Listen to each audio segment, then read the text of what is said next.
X की खबर है कि दुनिया में ग्रोथ 2.5% से लेकर 2.7% तक अटकी पड़ी है 25-26 में, क्योंकि डिमांड मर चुकी है। और यूएस इकोनॉमी में, यूएस और यूरोप में क्या हो रहा है कि कंज्यूमर अब लगभग भाग रहा है और क्रेडिट कार्ड के डेट तले वो दबा जा रहा है और उसकी सेविंग्स भी निगेटिव हो गई हैं। अभी सेविंग्स वो कर ही नहीं रहे और यहाँ तक कि लोग वो बाई नाउ पे लेटर जो स्कीम्स हैं उस पर भी नहीं आगे बढ़ रहे हैं, जिससे क्या हो रहा है तो डिमांड गिर गया है।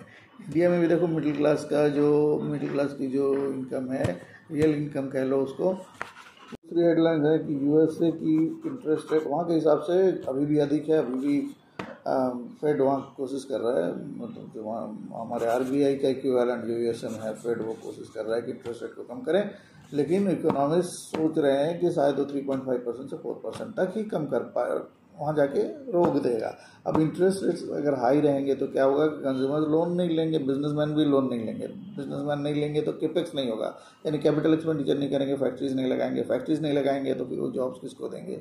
अगर जॉब्स घट गए तो फिर वो लोगों के इनकम नहीं होंगे तो डिमांड कम हो जाए।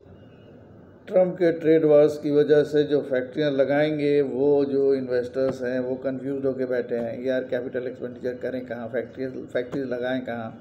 चाइना में लगाएं तो वो सस्ता है, लेकिन वो टैरिफ वार से, उसका तो डायरेक्ट टैरिफ वार चल रहा है ट्रम्प के साथ। इंडिया वियतनाम में लगाएं तो इंफ्रास्ट्रक्चर उस लेवल का अभी तक नहीं हो पाया है।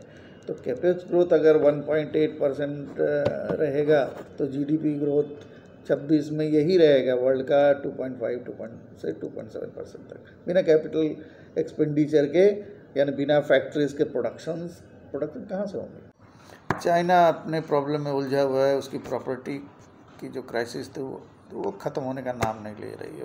एवरग्रांड का जो क्राइसिस था वो जस्ट एक ट्रेलर था, अभी भी उसकी 60 से 70% कंस्ट्रक्शन एक्टिविटी बंद पड़ी हुई है। दुनिया का वो मैन्युफैक्चरिंग हब था, दुनिया की वो फैक्ट्री थी, वो सुस्त है तो दुनिया तो थोड़ी सुस्त होगी ही।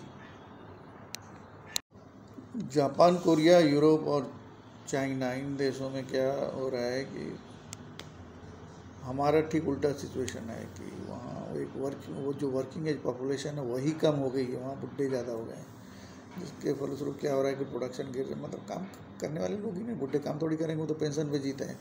तो फिर डिमांड इकोनॉमी में वहाँ कम हो जा रही है, कम होने की वजह से गवर्नमेंट को टैक्सेस कम मिल रहे हैं, तो स्टिमुलस पैकेजेस भी नहीं दे पा रही है। अब इसके फलस्वरूप क्या हो रहा है कि एक अजीब तरह का वो रिसेशनरी, जो बैलेंस शीट रिसेशन जिसको कह सकते हैं, उस टाइप का